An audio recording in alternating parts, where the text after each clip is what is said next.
Welcome to the Women Are Worthy show.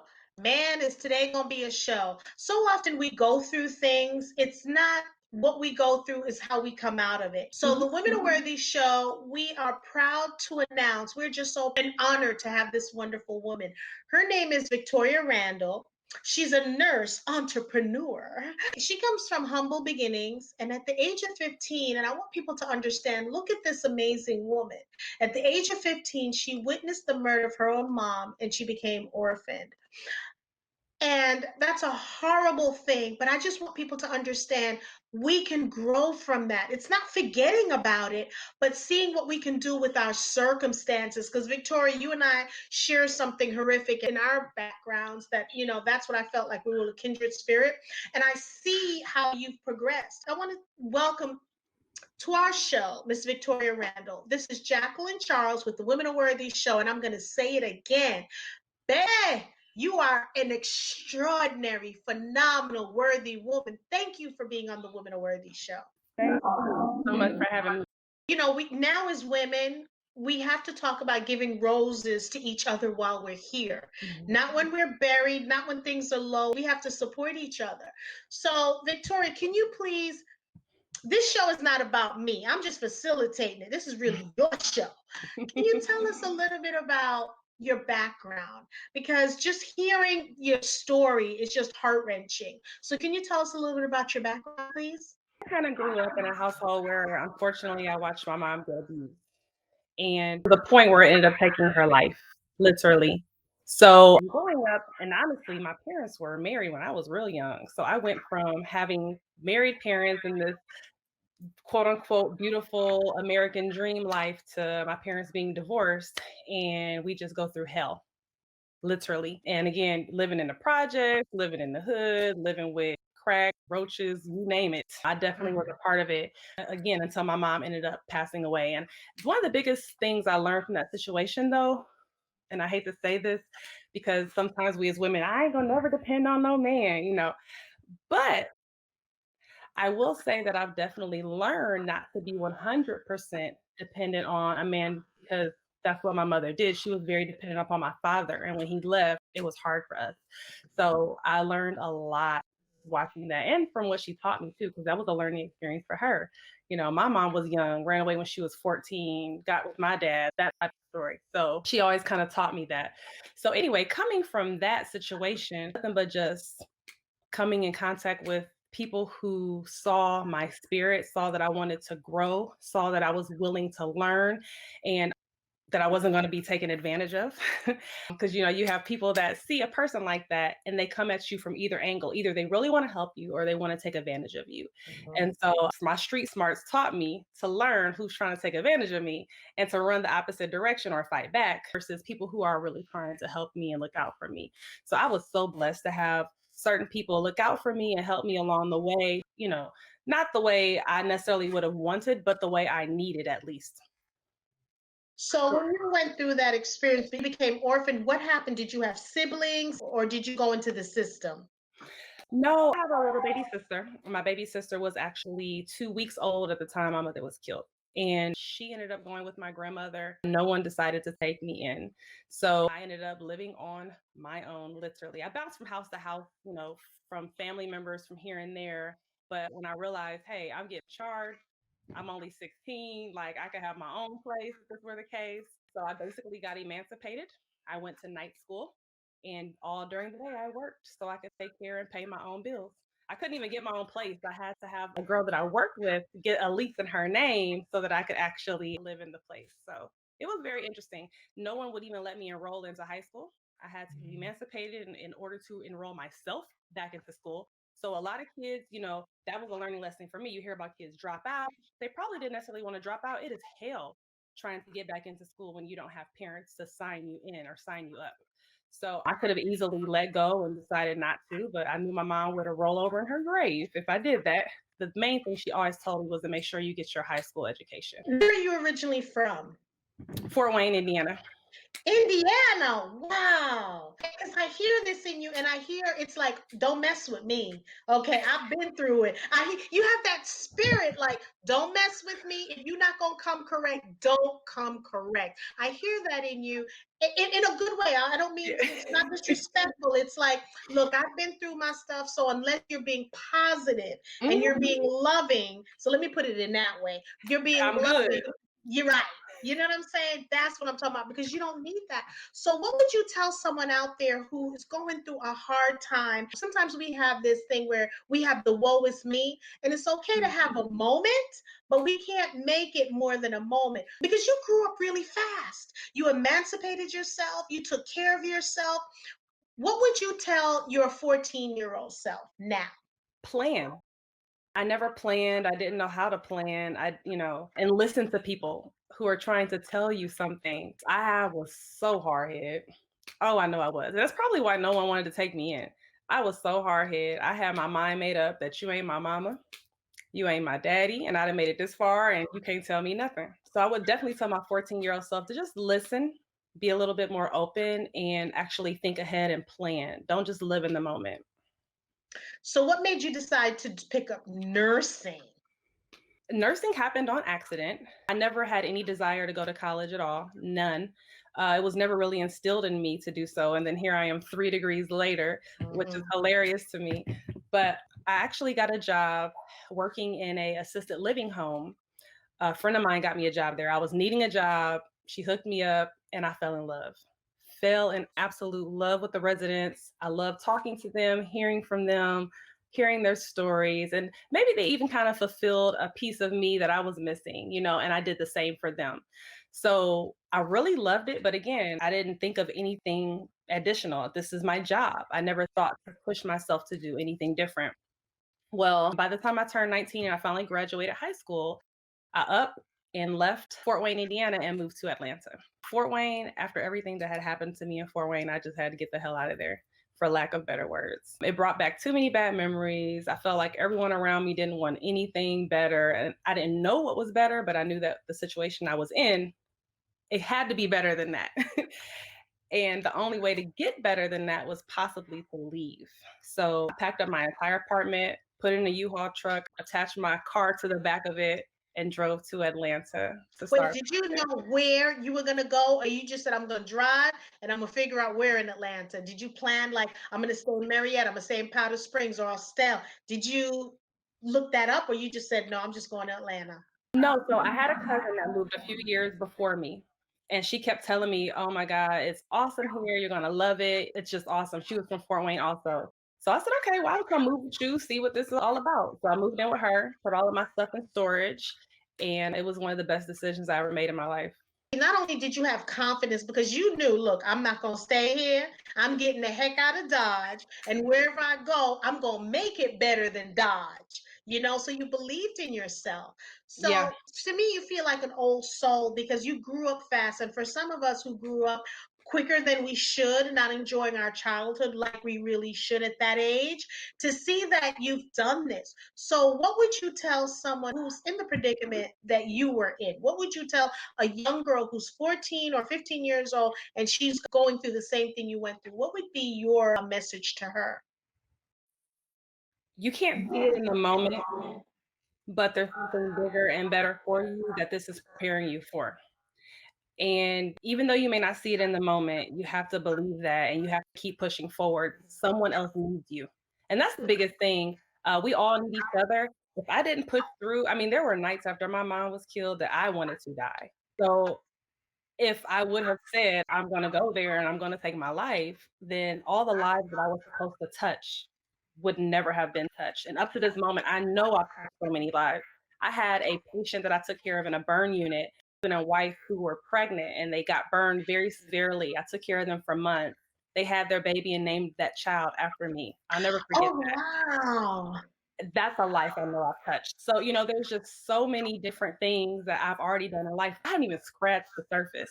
So you wouldn't be able to do those things or make those impressions or change those people's lives if you take your own or if you don't push through or whatever the situation may be. Well, you're going to touch the surface because I have a Alvonia Brewster. Hello, on behalf of the Black Nurse Entrepreneurs. Yes, Hello. ma'am. Give out Hey, some shout Albion. outs. Give some shout outs. Tiara Rosenberger said that you're amazing. And Miss Outsley said, I can relate making that move with faith. That's so true because sometimes where you are is not where you need to be. And we as women need to understand that if we're miserable in a certain state, in a different city, we need to get out. We need to, it's almost like a rebirth because you leave that old place. It's almost like a baptism. Oh, let me write this down. I'm getting wise now. It's almost like it's a baptism moving to another city or another state. It's like no one knows you and you can start your life off fresh. And I really commend you on doing that. So, what would you tell a parent right now who's being abused by their significant other? What would you tell? Because I think so often as women, we may be going through that right now. We don't want to share it with other people because it's still that little dirty little secret. And because of the Me Too movement and the feminist movement, there's some women who feel like, well, no one needs to know, and they buy the makeup. What advice would you give a mom out there who's going through this right now? Well, the first thing I say is you have no idea, if you have children, you have no idea the amount of damage it is doing to your child. You have no idea the amount of damage. And so you have to remove yourself from that situation, no matter how fearful you may be. And I mean, and to be honest and to be fair, statistical data does show that women are more likely to be killed when they are leaving their abuser, which I'm not going to lie is what happened to my mother. So, however, I think that the longer you stay in it, the deeper the connection is, the deeper the abuser feels that they have a hold on you, and the more aggressive they become. So getting out very early on is key. I will have to say that, watching that became a norm for me. Like it just became so normal that I would hear fighting and just close my door. Or you don't want to normalize anything like that for a person. And then once it becomes normalized to you, then you go on to think that that's normal because that's all that you saw. So again, this was a woman who was killed because of this. I then went on to be in a relationship. My first relationship after her became an abusive one. Probably a month in, I was like, I got to get out of here. It happened twice. One time it happened, I let it slide. The second time, I was like, I got to get out of here because I cannot become another statistic. So if you are being abused, you have to find it in yourself to leave the first time because I promise you it's going to happen again. I promise you. Again, you have no idea the amount of What signals should we look for? Because maybe I think my friend is being abused because sometimes we don't want to talk about it. Sometimes we're waiting for someone to ask us so we don't have to say we put the business out there, especially in the Black community. You know what they say? What goes on in this house stays in this house. So, what signs should we look for?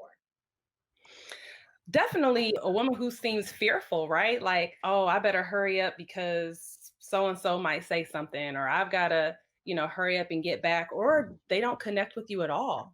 That's the other thing. Suddenly they are just completely disconnected, whereas they were always around or outgoing. That's a huge sign because either they're trying to hide something or their abuser doesn't want them to leave their side because that's a part of the control. So that is something I saw often. And then, like you said, the bruising and, oh, I fell, or making up some type of crazy story. I mean, at the end of the day, you can't save anybody that doesn't want to be saved. That's the honest to God truth. I think another thing we can really do is advocate more for legislature that protects these women, because currently a lot of legislature is set up to put it in the woman who is being abused, to put it in her hands to press charges and to put it in her hands to move forward. And a lot of times women are scared to do that. So then it allows the abuser to be released. So if we started advocating a little bit more for legislature that pushes for the city or the state to keep those people accountable as opposed to the person being abused, that would be key. If you can share two stories where your heart just melted. You mentioned one where the husband and wife, the burn victims, actually named their child after you. When you got your degree, you did your clinicals, you did all of that, and you decided, okay, I'm a nurse now. What moment did you have that said, damn, I'm in the right profession? I've been in the profession for so long, like at least 17 years, that they all, like, I can't even name the first one. Probably say My very first one was when I was a CNA before I even became a nurse. There was a little old lady. She's gone now, so I can say her name. Her name was Gretchen. I always laugh because I say to myself, the names in nursing homes in about 20 years are going to be interesting. Her name was Gretchen. And Miss Gretchen was completely gone mentally. She was a German. She was from Germany. So she had been a Holocaust survivor, had been through all of that. She had severe Alzheimer's. And so most of the time she was not with us, but every now and then she was. So just spending time with her, hearing those stories when she would come to about the things that she had been through and the knowledge she would give me about what she learned from those situations. That's the biggest thing. I learned so much from my patients. It's ridiculous. Like the knowledge they share or just watching the experience that they've been through and how they cope with it, how they deal with it, it's commendable. What has COVID taught you? I'll be very honest here. So I'm a family nurse practitioner now, and I practice in urgent care. And I was only doing one day a month because my business keeps me so busy, but I was doing one day a month just to keep my skills up. Of course, when COVID came, the urgent care was calling me off the chain to come in. And I took an oath, as they say. I was taking the duty and I was going. Right before we really understood how severe COVID was, I got sick. I mean, horribly sick to where I couldn't get out of my bed for like 3 days sick, fevers. We swore up and down I had COVID. I was locked in a room in our spare room in our home for 2 weeks straight. And I have a 3-year-old, an 8-year-old, and a 14-year-old.